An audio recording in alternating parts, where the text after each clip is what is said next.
Good evening, Riveters, and welcome to another edition of Rivet Remote Flash. I'm Tritus, and with me is Didact and Red. Good evening, fellas. What up? Hey guys. What's going on? Not a whole lot. Kind of relaxing. Actually, made it for once. Yes, is a welcome sight. Yeah. Have you back on. And I see Red has not changed his shirt since the last time we saw him. He's like a cartoon character. It seriously was. It's just my rotation. I didn't even plan it. Yeah, your rotation of washing the shirt, putting it in your closet, and then putting it on the next morning. Pretty much, yeah. Not at all. It's fantastic. So cool. What do you guys got? So why don't we start with Didact? What's going on in your weekly news? Well, WrestleMania just wrapped up. So, I suppose since Andy isn't here, I will touch on the wrestling portion of things. yes. So WrestleMania wrapped up this week. Last week we had NXT TakeOver on Friday, so it was like the minor leagues kind of thing. And then Saturday was the Hall of Fame induction. Sunday was WrestleMania, and then we had Raw after Mania on Monday. Overall, I think that TakeOver was actually a lot better, a lot better thought out as a show between the two. It was a lot smaller card. The show was only 2 hours, which compared to WrestleMania's 3 hours plus 2 hour pre-show. So that was 5 hours of programming stretched out for the main roster. But what we're really focusing on here is just the Sunday show, the main roster kind of bit. The pre-show had 3 matches. There was a title match between Ryback and the U.S. champion Kalisto. Kalisto is kind of a luchador kind of guy. Ryback is just his shtick is he's the big guy. So he's a kind of a gorilla-looking motherfucker.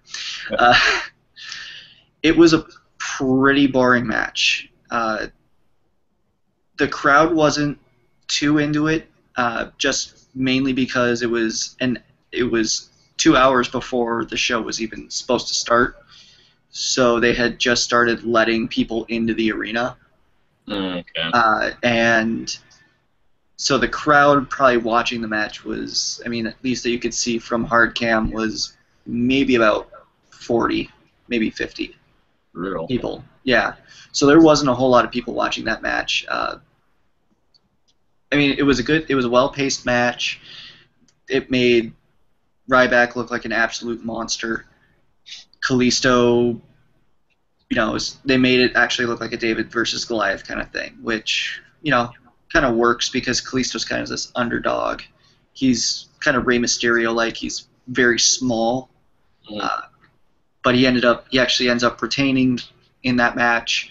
The crowd that's there actually seemed excited that he won. Had Ryback won, the crowd might have turned on him. So it was a match that really could have been elevated if it was on the main card, but I can see why creative put it on the pre-show.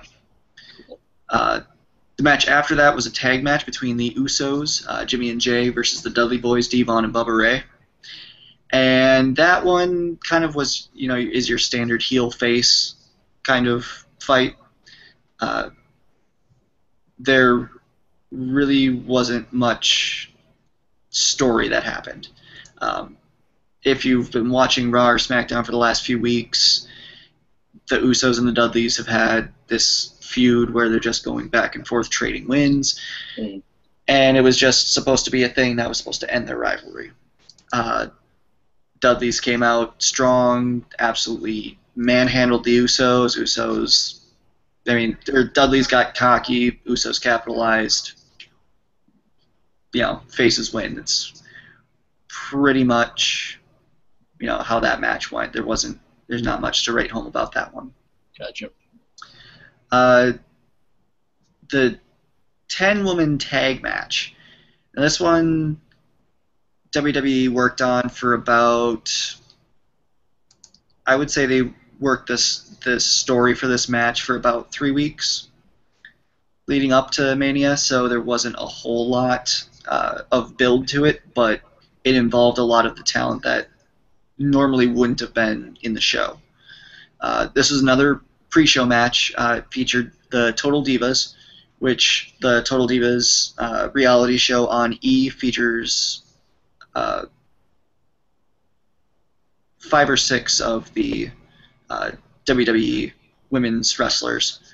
And then there was Team Bad and Blonde, which was the team of Naomi and Tamina Snuka with Summer Rae, Lana, and that doesn't matter. Emma. That's what it was. Emma. Surprisingly, Eva Marie, who is notoriously the worst wrestler on the roster, botched only one move. Granted, she only had 2. She only botched 1. So, props to her for actually being able to take a few bumps and actually make her look better than what she's been in the past. Lana, who we haven't seen wrestle at all, actually looked like she knew what she was doing. She was the one who kind of perpetuated the story, her and Brie Bella, and it actually put her over as a wrestler where she previously hadn't wrestled at all. She's mainly used in the managerial positions for Rusev. Total Divas ended up winning that one. Not much. It was a heel-face fight, predictable result. Nikki Bella, who's been out for a few months with a neck injury, recently had surgery for a herniated disc in her neck.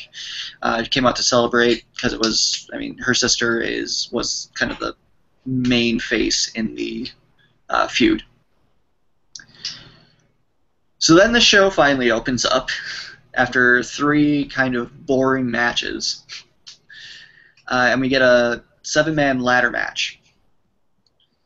And if you're unfamiliar with a ladder match, which I doubt you are, for the viewers who are unfamiliar, essentially the title or whatever prize is to be won is hung above the ring, and you have to climb one of the various ladders they put out, climb a ladder, retrieve the prize, and you win.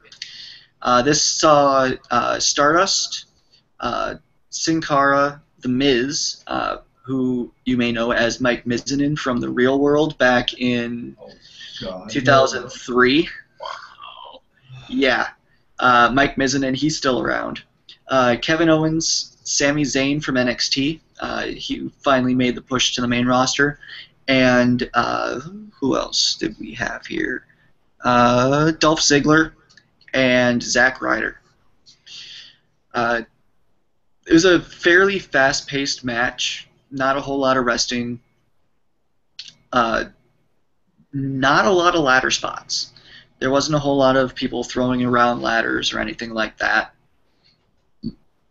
There was a point in the match where Kevin Owens and Sami Zayn brawl. They have a history with each other through Ring of Honor, through, I believe, PWG. And then they carried that feud over into NXT and now the main roster. That carried in. Sami Zayn seemingly murdered Kevin Owens during the match. Got him with a fisherman's suplex and put him into a ladder. Kevin Owens did not get up for the rest of the match and was not heard from until Raw the next day. Jeez. So Sammy kind of messed him up. Towards the end of the match, Miz climbed up the ladder, went to retrieve the belt, but Zack Ryder came up and kind of stole the victory, pushed Miz off the ladder to ringside. So that's a pretty good drop. Zack Ryder ended up retrieving the title, winning the Intercontinental title, and retaining through to Raw the next day, where he immediately lost it to Miz. So he got his WrestleMania moment, but immediately had that tarnished by a dickbag. Funny how that works. Yep. The match after that was just a regular grudge match, one fall between Chris Jericho and AJ Styles. They've been kind of going at it. They've been going at it since January. I know we watched Royal Rumble over at your place, Bergie. AJ Styles made his debut. Since then, him and Chris Jericho have been feuding and trading wins. And now they are, with this match, they are now tied at 2 apiece, with Jericho getting the win at WrestleMania. Very boring match. This WrestleMania was just boring. There wasn't a lot of entertaining stuff. It's too bad. It was, I mean, and this is the first WrestleMania that I actually got to watch live. And I ended up with a migraine by the time that that the main event rolled around. Not because that it was that bad, but just because I turned it off just because I was like, I can't watch this with this migraine. Yeah. It's too bad. Then there was another grudge match, 6-man tag, and this is where we get to talk about the New Day. Okay. The glorious, glorious New Day. So we have Xavier Woods, Kofi Kingston, and Big E. They are the current reigning WWE Tag Team Champions. And Xavier Woods has his own gaming show on YouTube. So unwarranted plug for Up Up Down Down. Not famous. Yeah, it's a great show. He has different wrestlers on all the time. He has guest stars. They do all sorts of different stuff. He is a huge nerd, and if you watch them wrestle, if he actually gets in the ring, you can see on the inside of one of his arms, he has the Hyrule sigil on the inside of his wrist, like he's got the bird. Oh, that's really cool. So he has the Hylian bird with the Triforce on his arm. So they're all huge nerds. They came out. They've been pushing this current gimmick of Bootios. It's their cereal thing, like a Cheerios thing. Sure. So they have a shirt that looks like the front of a cereal box, and at Mania they were the first special entrance. They had a giant box of Bootios on the stage. Their entrance music starts, and the box tips over, and they come out of the box dressed like the fucking Ginyu Force from Dragon Ball Z. That's awesome. Love it. And so Xavier gets this. He always gets his hair done in a different way for each pay-per-view. So this time, his stylist or whatever did his hair in like the Saiyan updo. Yeah. He had like Vegeta hair. That's awesome. Nice. And he was actually sporting a tail. He actually had a tail attached to his armor. Go big or go home, man. Go big or go home. They were actually in contention against the League of Nations in a 6-man non-title tag match. Again, perpetuating an existing storyline, nothing new. They end up actually losing to League of Nations, consisting of Wade Barrett, Alberto Del Rio, Rusev, and Sheamus. They end up losing that match, to which 3 things proceed to happen. Okay. HBK comes out. That's the first thing to happen. Okay. Shawn Michaels, the Heartbreak Kid. Mm-hmm. The second thing to happen, Mick Foley comes out. They're just bringing back the 90s, is that what? The third thing that happens, and because it's Texas, and because they already had 2 people from Texas come out, Stone Cold Steve Austin comes out. What? Of course. And so they come out and they dish a big old pile of Texas justice on League of Nations. Surprisingly, Rusev sells a Stone Cold Stunner beautifully. Huh. Like sit down explosion. That he sold it beautifully. Nice. So that happens, and then The New Day come up. They try to celebrate with Stone Cold and Foley and Michaels, and Xavier's trying to get Stone Cold to dance, and Stone Cold slowly starts to dance, and then immediately puts Woods in a Stone Cold Stunner. And that was pretty much the best thing for just the cheapest of pops. Yeah. Cheap pops all around. Junior high just happened on that stage, or well, not. Pretty much. After that match closed out, it was one of essentially the three main events that were happening at WrestleMania, and that was the newly renamed Women's Champion. They have gotten rid of that god-awful butterfly bedazzled belt. You know which one I'm talking about. Mhm. They finally got rid of that, and they've replaced it with a white leather women's version of the World Heavyweight title belt. Cool.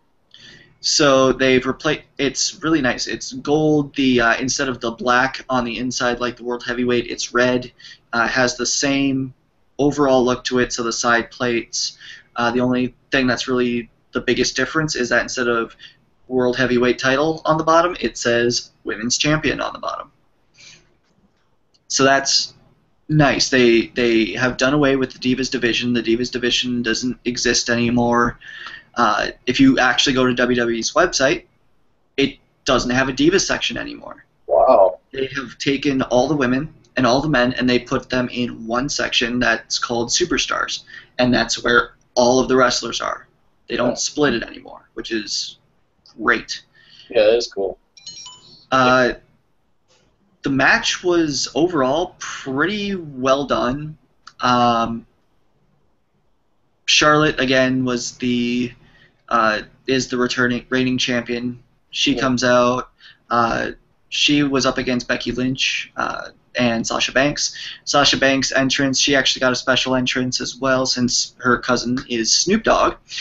Well, didn't know that. Yeah, her cousin Snoop is actually recorded part of her intro. So he came out and did his part of her intro, and so he came out. For some reason, Becky Lynch didn't have a special entrance, which I think is kind of a dick move by WWE because they've been pushing her so much and they didn't give her anything. They keep booking her to lose, and it's awful. She's a great kind of character too. Yeah, I love everything about her character. She got shafted on that match we watched that one Sunday. Yeah, at Fastlane. Yep, she got shafted there. She got shafted again at WrestleMania. Charlotte got her into the figure eight, which Sasha Banks, credit to her, went to try to break the hold and let the match continue. Ric Flair, being the dirtiest player in the game, holds her back, and Becky taps to the figure eight. Mm.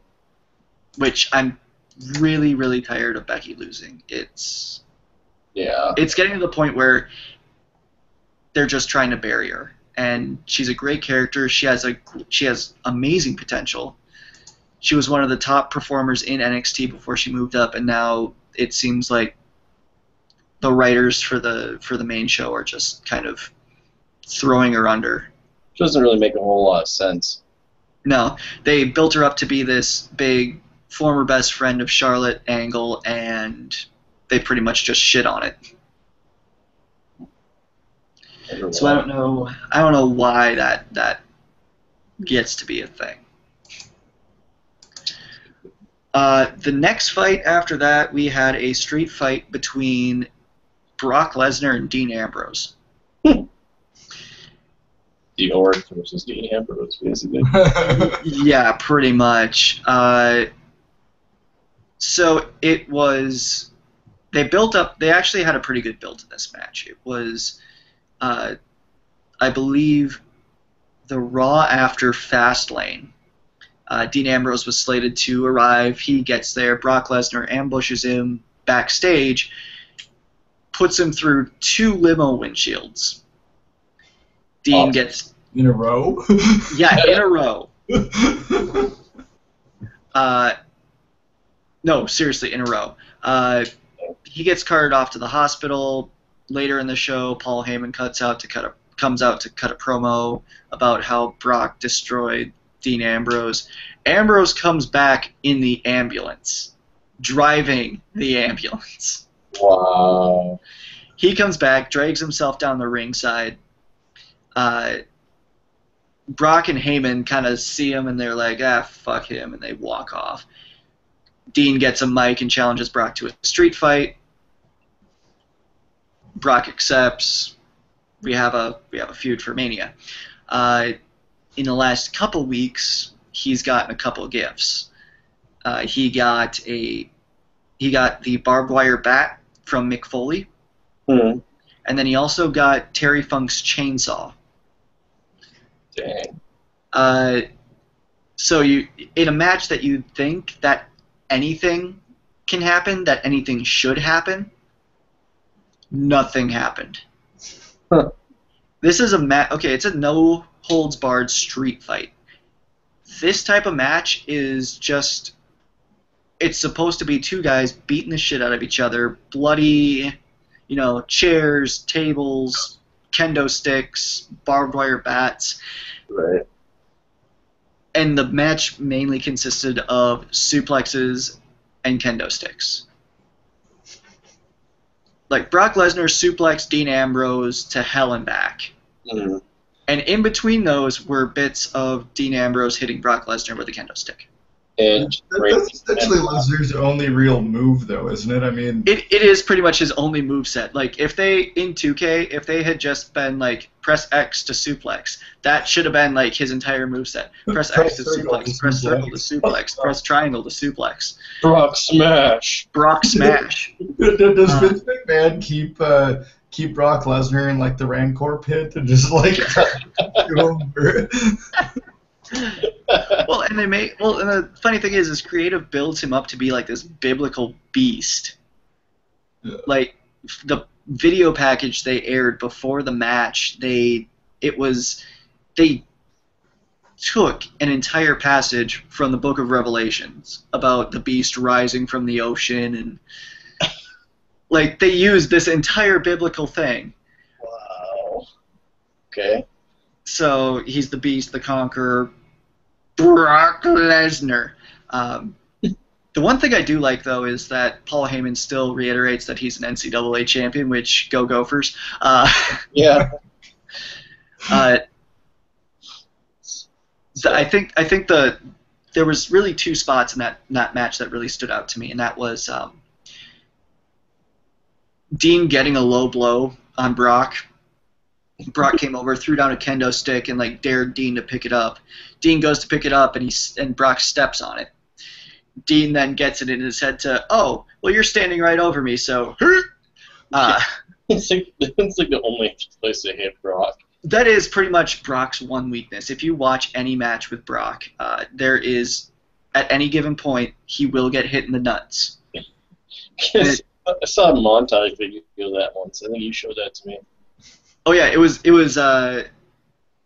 They cut in the audio from Dragon Ball Z Abridged, where it was, "Why does he keep kicking me in the dick?" It's pretty much that. Whenever Brock gets hit in the nuts, you just have to like recite that scene. Right. There was that, and then there was another point where Brock had thrown Dean out of the ring. Dean went under the ring, pulled out a fire extinguisher, and hit Brock in the face with it. Like, okay. not with the canister itself, but pulled the pin and sprayed him in the face with it.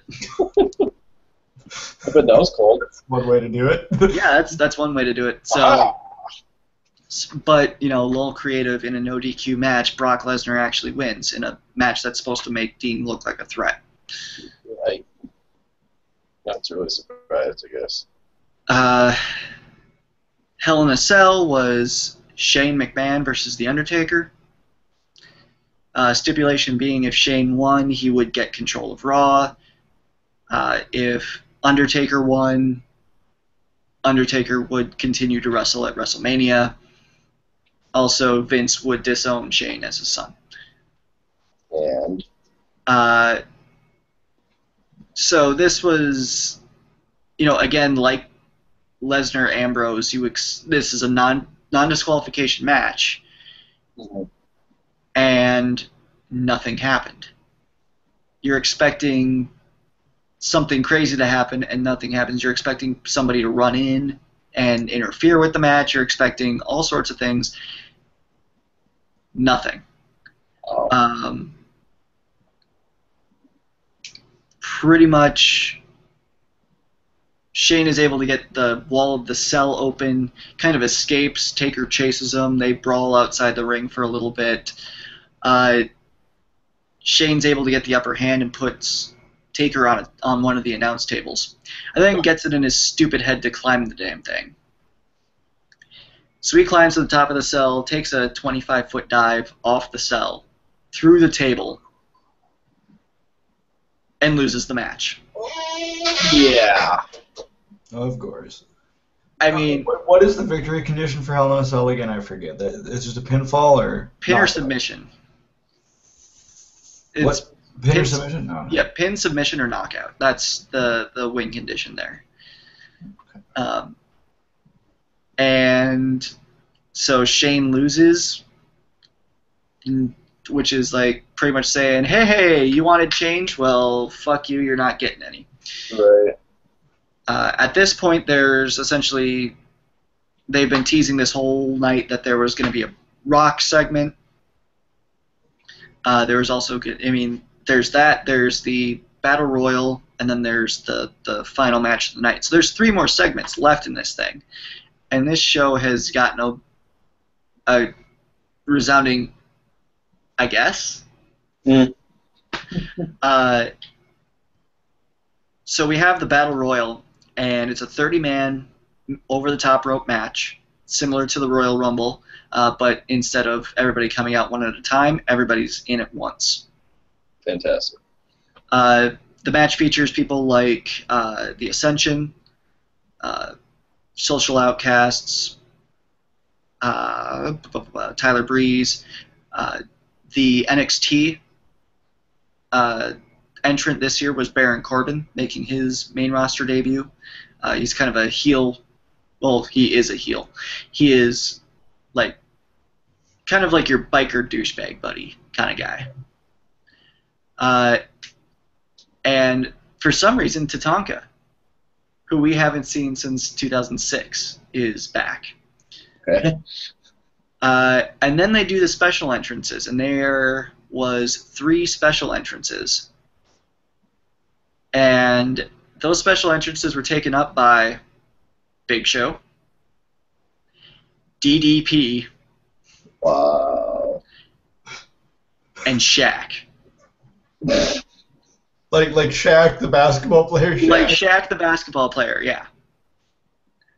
Shaquille O'Neal comes out to feud with Big Show, because they had a feud probably about 4 years ago. Shaq and Big Show had a feud, and now Shaq wants a piece of Big Show, and they want to make this a huge thing between them.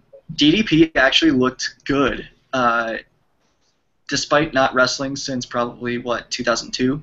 Yeah, and, well, he's in his 60s now, too.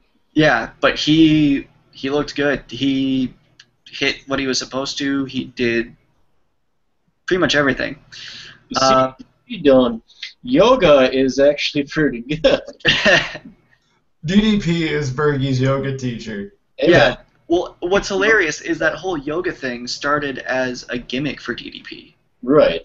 Like, he went from creepy stalker to weird yoga instructor. It's so bizarre, but it's effective. Like it's so weird, like going through the motions, but it is actually quite effective. Yeah. So he's there. He, makes a good showing. Baron Corbin actually ends up winning the Battle Royal by eliminating Kane.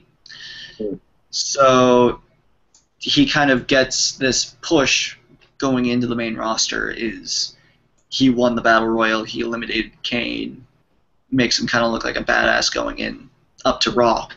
Right. Which is kind of nice for him and nice for NXT to kind of get that recognition. And then we finally get the Rock segment that we've been promised the whole night. He comes out, and this is absolutely retarded, comes out to announce the attendance for the evening. Okay. Like, that's his whole shtick, is to come out and announce the attendance. And because WWE and Lowell Creative, they kayfabed the attendance numbers. So AT&T Stadium only holds 85,000 people. Okay. They bumped that number to 101,000. Interesting. I guess more people in there. Yeah, you know, like, just to make it seem like they did, you know, this amazing thing of ruining or like smashing attendance records. 100,000 just sounds better than 85,000. Yo. Yeah, that's the main thing. I think the actual attendance was somewhere close to 90. Just because they took out probably 3 sections of lower bowl seating, but then they added seating from the stage all the way around the ring, and kind of a horseshoe at field level. Yeah, because you can believe in like another few thousand people. That makes sense, but like not 15,000. That's noticeable. Yeah, no, that doesn't work. So yeah, while he's cutting the promo, the Wyatts come out. And Rock's like, all right, well, we're in the business of making and breaking records tonight, so let's have another one right now. And he challenges the Wyatts to a match. Okay. The Wyatts elect Eric Rowan to fight The Rock, and The Rock immediately puts him into a rock bottom, wins in 6 seconds. Like, why? You're just burying the people that are essentially supposed to be taking over for The Undertaker when The Undertaker finally decides to retire. You just keep burying this group that's supposed to be scary. Well, they're not scary if you have The Rock win over them in 6 seconds. Because of The Rock. Because The Rock. Well, the Wyatts don't like this. Sure. And they go to jump Rock, to which unexpected Cena happens. Oh. John fucking Cena comes out, and he's still not officially medically cleared to wrestle, but he comes out to help Rock, and they successfully fend off the Wyatt family, and everybody feels good about themselves. Yay. And then we finally get to the main event match, and then I can shut up about stuff for a while, because I've been talking for a while.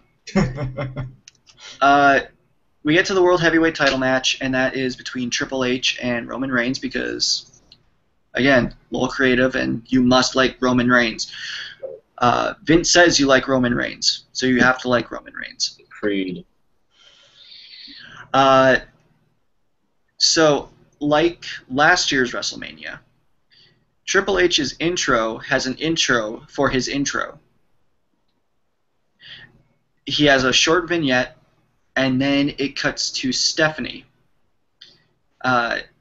who's kind of dressed Mad Max-ish, I would say. Interesting. Like vinyl goth look. Does this whole all hope is lost kind of promo. And then Triple H comes out surrounded by 14 black-suited dudes with skull masks on carrying world title belts. Okay. Seemingly to kind of convey the fact that he's won the title 15 times.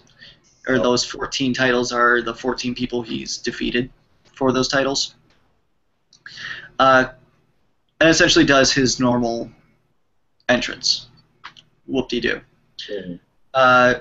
Reigns' entrance was kind of cool if whoever was pushing the buttons for pyro and visuals didn't fuck it up. uh, Reigns comes out, to a chorus of boos. Like, no, like, to horribly misquote and paraphrase Mean Girls, stop trying to make Roman Reigns happen. Roman Reigns isn't going to happen. He comes out and does his, Superman cock it and punch the ground kind of thing. And it would have been cool if it hit it. Yeah, if it had been timed right. But whoever was timing it did terribly. Because what was supposed to happen is he hits the ground and the stage itself had a screen built into it. Mm. So when he hit the ground, the screen or the floor was supposed to fall away, like crumble underneath him, and then he was supposed to get pyro. And it was delayed by about 3 seconds. Oh, It's like he hits, tick, tick, tick, ground falls away, pyro. It's like, oh my god, fire that person. Longest 3 seconds ever. Longest 3 seconds, and then the match starts. Match starts, and I immediately go puke because my migraine is awful. Fortunately, it's okay that I went to bed because what happened is exactly what was going to happen and surprised absolutely no one. Reigns went over, no interference, clean match, and you have a new World Heavyweight Champion. His third title in the span of 6 months. Interesting. That's ridiculous. He won the title at Survivor Series. Mm. Lost it 5 minutes and 15 seconds later to Sheamus, who cashed in his Money in the Bank. Won it back on Raw. Retained it until January, and then lost it to Triple H at Royal Rumble. Right. And now won it back 3 months later. He's been a champion 3 times in 6 months. That's how badly Vince McMahon wants to put him over. And the crowd hates him. I don't understand why. The only reason they push him is because he's such a merchandise oriented sell. The forces always push anything, money. Yeah, they're essentially just pushing money. What the WWE does is they pretty much push whoever is going to be their money getter, and that's pretty much anyone who the kids are following, because apparently kids is who they're catering to. Which, when you look online and you hear the loud, the very vocal minority, overall WrestleMania was kind of just a shit show. Raw on Monday was actually a lot better. There was a lot more NXT guys debut. No Triple H, no Stephanie McMahon, which was refreshing. Vince McMahon in he must have had a stroke or something, because he decided, oh, well, you jumped off the top of the cell, Shane. I guess that earned my respect. Here, run Raw. So that match meant absolutely nothing that night. So yeah, WrestleMania was kind of a shit pile this year, and I really wanted to like it. I enjoyed parts of it, but overall, I was underwhelmed. That is my Batman vs Superman review. Yeah, right? You wanted to like it, but it just... I haven't seen it yet. No. Really bad. I mean, from what I've heard about it, it's a great crime thriller for the first half of the movie, and the back half of the movie is just absolute shit. It's so, the acting is phenomenal. I really want them to have a good Batman spin-off series with Ben Affleck as Batman. He did such a good job, and I really like the idea of this older Batman and the way Affleck played him. And I want Affleck to direct it. And Cavill did fine as Superman. That was good. The fight was fantastic. The visuals, everything was great. But there were so many and I don't want to give anything away, but the plot was just, it's like they took things out in places they shouldn't have, and then added a bunch of stuff that they didn't need to add in. Like that messed with pacings in so many places, and it was just completely unnecessary. And it had so many holes. And when I go to see any, and this is for any any comic book movie, I understand that they are not going to stay true to the comics completely. That's just not going to happen. Sorry, all comic book fans out there. It's not going to happen. Well, that's just kind of Zack Snyder's MO too. It's starts with a solid idea and then just veers off at some point. Yeah, he tried to take a bunch of ideas and then put them together in a really weird way that just didn't quite work. And then took other ideas and then just said piss on them.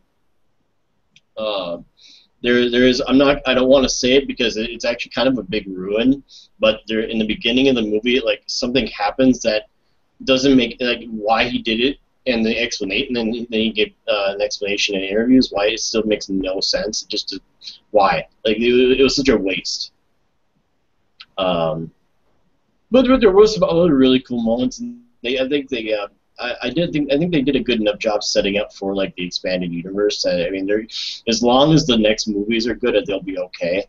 But it's just so. I don't know. I really want to and I still really want to like it. I'm trying really hard to find reasons to like it, and then but I can't not look at the glaring things. Well, and here's my issue with any kind of comic book cinematic universe is yes, you're setting up a universe, but you also want to make that movie be good on its own. Right. You don't want to punish your viewers for, oh, hey, okay, so you're going to watch this movie. Well, now, because you're watching this movie, you have to watch the next movie. Mm-hmm. That's what Deadpool did, right? That's what Iron Man did, right? Right. Is, here's this great movie, go watch it. And you're like, oh, my God, I need more. Or, that's a good standalone movie. And that was the problem, is that they spent time setting up for some things, which is fine. But they didn't do a good. Even the setting up for the expanded universe wasn't that great, because there was actually a deleted scene they took out that would have explained a lot of the things that happened in the movie, or the why. But the way Snyder directed, I don't know why he took it out. I'm guessing it was for pacing, but he took it out, and then other stuff was just kind of a stretch to believe. How would X character know this? Mm-hmm. Maybe they figured it out at this point. Maybe they didn't. You could have a 20-minute discussion on how they could have figured this out.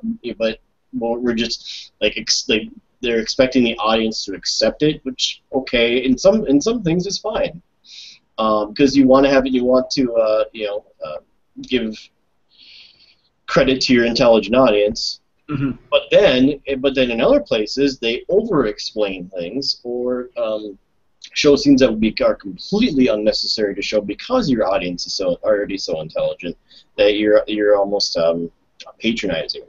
Right. It's just, I mean, it's worth watching, I would say, but wait for it. Yeah, I'd say it's fun to watch. It's very visually pleasing, because I mean, well, what Zack Snyder movie isn't visually pleasing? Right. I mean, Gal Gadot's Wonder Woman, fantastic. I mean, that was really cool. They did a really good job of Wonder Woman, I thought, and they're doing a great job to set up for her series of movies. Everybody else, the acting was fantastic. I still can't stand Jesse Eisenberg, but oh well. He just seems like a weird choice to play Lex Luthor. He was, and the way he played him was really weird too. It was. But you have to watch it to understand what I'm talking about. But yeah, see, because I'm used to the animated series, the Justice League animated series version of Lex Luthor. I'm used to Smallville's version of Lex Luthor, where he's not crazy. He's he's a businessman and he just fucking hates Superman. Right, and that's all cool. And then even aside of Jesse Eisenberg's as a person and as an actor, he just played him really weird. It didn't from what the character said his motivations were, plus some of his dialogue and how everything kind of came together. His behavior is weird, and some of the choices he makes don't make any sense. They don't make any logical sense at all to a supposedly an intelligent business mastermind. Let me pose this question to you then. Back when they first announced this, the cast lists for the movie, it was rumored that Bryan Cranston was going to play Lex Luthor. Do you think Bryan Cranston would have done a better job, or? Yes. And Jesse Eisenberg was originally attached to play Jimmy Olsen. Superman's kid. Superman's son. Well, but then they picked some other dude, and then they had Jesse Eisenberg play Lex Luthor. I don't know the process, the how or the why for doing that, but I think I don't know how much better Bryan Cranston would have done, but I know Bryan Cranston's a very talented actor, and I think he behaviorally would have played the character differently. Mm-hmm. Obviously, he's not going to change the whole script or anything, but I think it would have been a different situation, certainly. I mean, he played kind of the anti-hero part in Breaking Bad. He would probably be able to cross that border into villain if he were to play Lex Luthor. But he might have been, but maybe, I don't know. I almost wanted to say he'd have been almost too old to play him, but then again, you have an older Batman, so I guess Yeah. You have a Batman that's thinking about quitting. Right, he's already in his 40s. Affleck's got graying hair in the movie. You can tell he's. Yeah, he's already on his third or fourth Robin. Yeah, there was supposedly kind of a Jason Todd reference in there. I don't know. That was. Like him being dead, or. Yeah, but the problem with the reference was that it was so quick and so short that if you didn't know that backstory, there's no way you would have caught it. Okay. And it's even questionable if it was.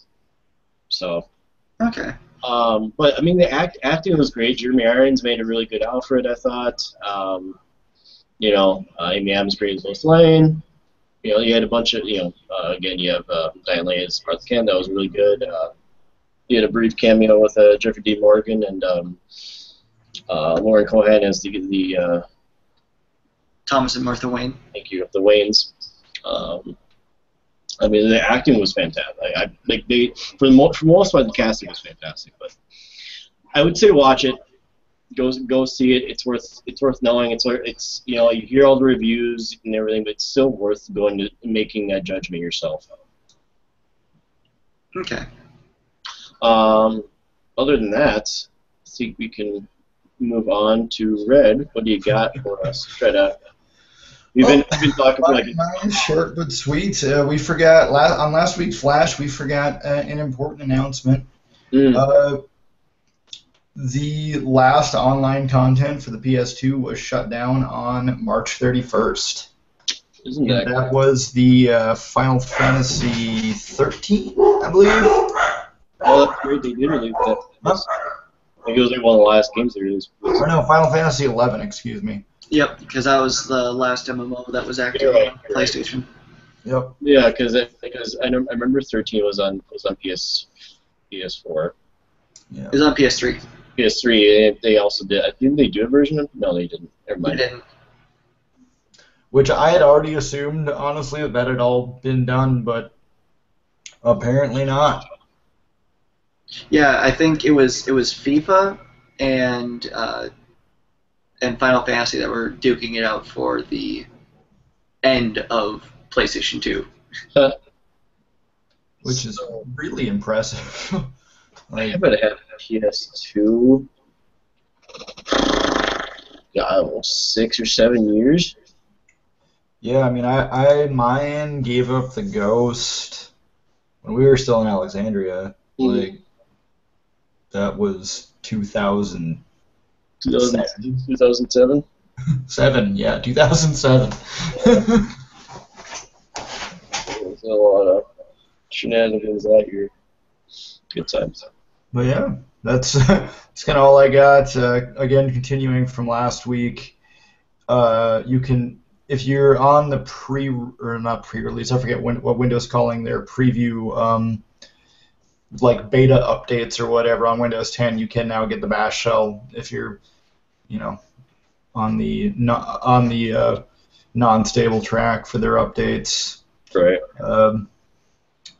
Wanted to say something about the Panama Papers, but I'm just not quite sure it really applies here. It's a huge deal to me, but... From a soccer standpoint, yes. Oh, yeah! Because you know who they fucking found. Yeah. Know who's hiding their money? Lionel Messi. Corrupt organization is still corrupt. Well, and I mean, I haven't heard anybody directly from FIFA being involved, but Lionel Messi from Barcelona and the Argentinian national team is hiding his money there. Wow. Well, I thought I saw. Isn't there some TV scandal where the guy that replaced the guy they just ousted as the president of FIFA, that Sepp Blatter? They bounced him. They replaced him with a guy, and that guy has a background in TV, and that's like the issue. Like he did some things. Oh man, I hadn't heard anything about that, but that's funny. I had seen something like it's still under investigation, but everybody that was, I mean, one of the first things you had told me about FIFA was like, oh, they're a horrible organization. Oh, they are. They're corrupt. Yeah, they're like Disney for soccer. Yeah, and then so you just everybody as we're just reading these articles and people that had already raised eyebrows at Sepp Blatter were just raising eyebrows again at this new guy because you're quasi implicated in this big data leak for hiding a shitload of money. Right. Weird. That's such a crazy situation. Yeah, I don't really. Other than that, I don't really have a whole lot. Okay. I got 2 things, or 3 things. Or 5 seconds, I'm sure. Shameless plug for those guys. I got my Kickstarter rewards for their movie that they made, Dude Bro Party Massacre 3, which was they had a Kickstarter on. I was like almost 2 years ago now. I got shirts and Blu-ray of that, and a Blu-ray of all 5 years of 5-second films, and some posters and some playing cards and some fun stuff. So, nice. Two things. Looks like Reddit is getting an app. One more time. So Reddit, Yep. The website. Yep. The place that we spend time at. Yeah, with the Reddit. Mm-hmm. It's Reddit. They are getting an app. They are building an app. Oh, mobile app finally. I mean, there's a third-party app. Yeah, there's 2 really good Android apps, and there's a really good iPhone app. Well, it looks like it's officially. But all 3 of them are third-party. Yeah, this one's an official Reddit app, and it's both on iOS and Android. Any slated release date, or is that out now? Looks like. I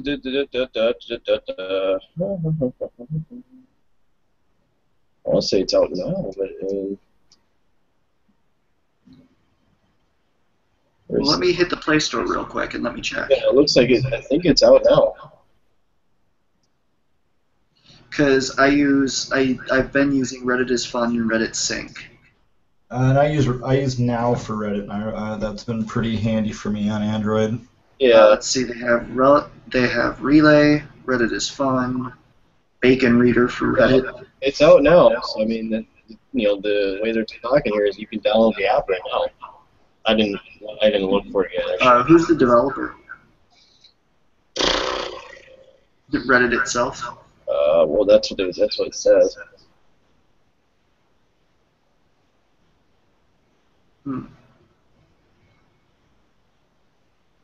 It replaces that using the new app that they had, the unofficial one.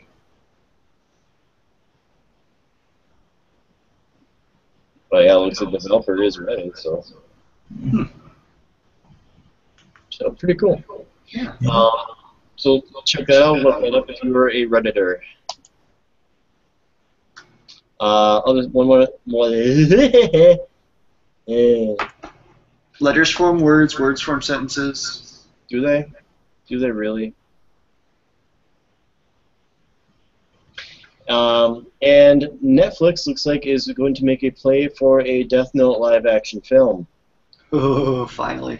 Mm-hmm. I mean, the Japanese live actions weren't that bad. No, not by any means. But looks like Netflix is putting up the money to do it. So, yeah. I still really want Zac Efron to play Kira. Yeah. I mean, he just looks the part, or at least he did. Yeah. It's true. Could be interesting. Yeah. Well, and you also heard that they're going to be making a Full Metal Alchemist live action. Ooh. I'd watch that. Yeah. I don't know who the studio is or what is going on with that, but that was announced. That's worth digging into. Okay, love it. I'm just writing it out to do that. Okay, awesome. Okay, one more quick thing to talk about, and that is a 7-bit Rivet City Limited Productions video division update. As we talked about in the last Flash, unfortunately the Kickstarter campaign did not succeed, and due to that and a couple other pieces, we decided to postpone filming the Warcraft fan film. I appreciate, again, want to say thank you to everybody who did contribute and everybody who shared talked about it. We really appreciate it. Do not fret, that video will come out. We just pushed back production for that and a few other reasons. We are looking to film in May and release right before the actual motion picture comes out. Warcraft in June, so I think that's on June 10th. So for that, we're going to be posting more production updates coming up, and hopefully getting like a nice trailer out maybe right at end of May. So for that. Yeah.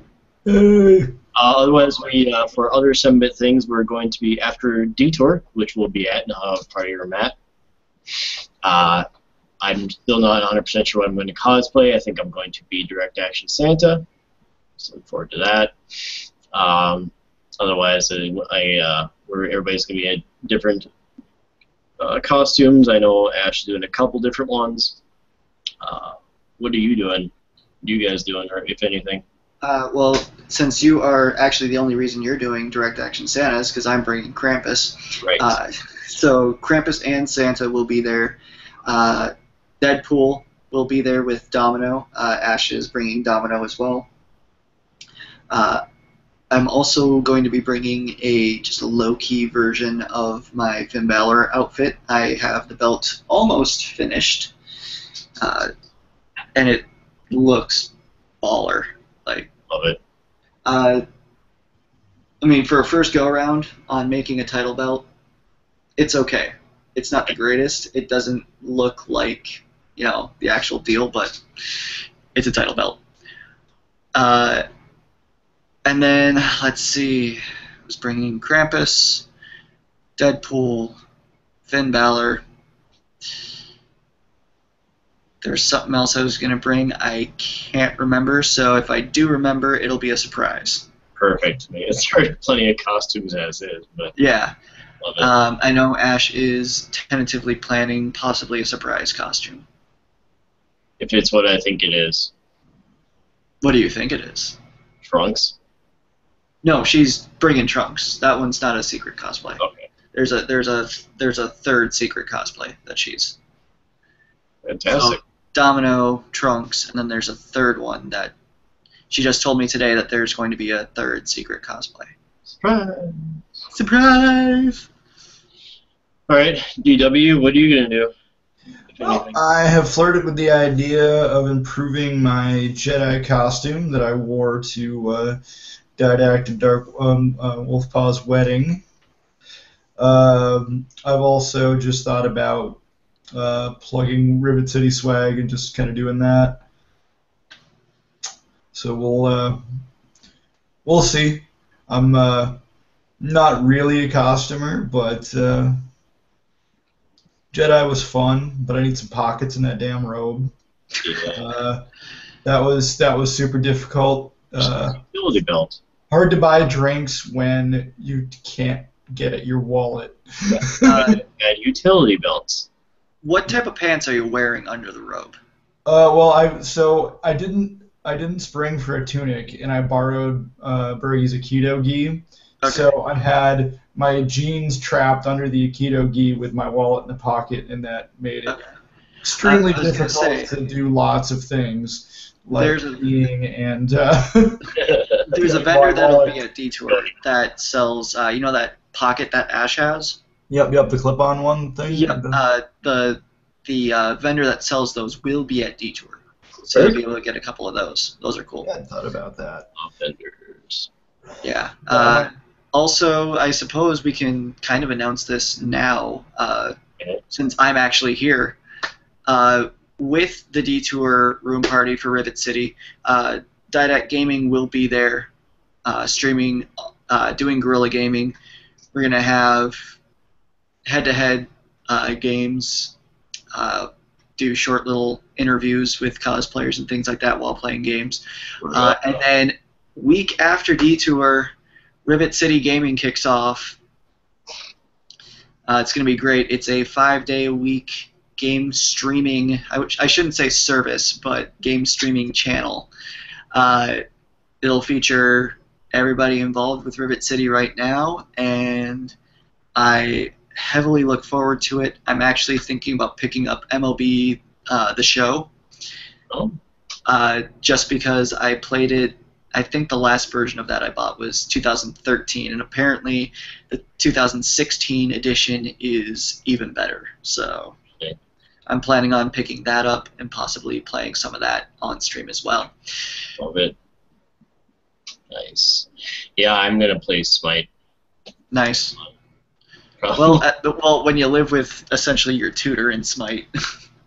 Well, that's the thing. Well, I suppose now, since he's got way better than I am at it. But when we started playing Smite, that was in the beta. We all started playing together, and then we all stopped playing it. Then he picked it back up, and then kept playing it. And now it's just completely destroys us. Oh yeah. But I'll get back. I'll pray. Yeah, it's on. I mean, it's on what, the same level as as Hearthstone, or. Yes, but like that or League of Legends, or Here's a Storm now, but more you're third person rather than above. Okay, so it's it's not like a card game. It's a no Smite, no. Okay. Smite's a full-on MOBA. Okay, so it's okay. Yeah. Which, when Battleborn comes out, we need to do that. I say Smite, and just the ears pick up. Huh? Speaking of MOBAs, when Battleborn comes out, we need to get on that. Yes. Because Battleborn is going to be amazing. I like it. 5v5? That'll be fun. Yeah, no, we're going to be doing that after Detour, and more consistent posts and a few other announcements I'm going to hold off on until after Detour, and a couple of ideas that have recently inceptioned ideas have been a little more ironed out. But I'm kind of excited. There's one I'm really excited about that we announced in a few weeks. But nice. I'm gonna let that one bake a little bit before. Yeah. I mean, I just figured we have been sitting on the gaming thing. I mean, we've been doing the gaming thing since Rivet City's inception. And that one's scheduled. That's a scheduled release that we're like, hey, this is happening now. Absolutely. We can talk about this. It's a good time. It's a good time to bring it up. Yeah. So yeah. Okay. Other than that, I think we can call it an evening. We've been chatting for an hour, so we'll let you cats go. All right, sounds good, man. We'll see you guys next week. Maybe. Yes, maybe. We'll see. If that damn day job cooperates. Yeah, hey, Bergie, write me a paycheck. Well, I can do that. There won't be much on it, but I can certainly do There will be 2 figures right. behind the decimal. All right. Good night. Night.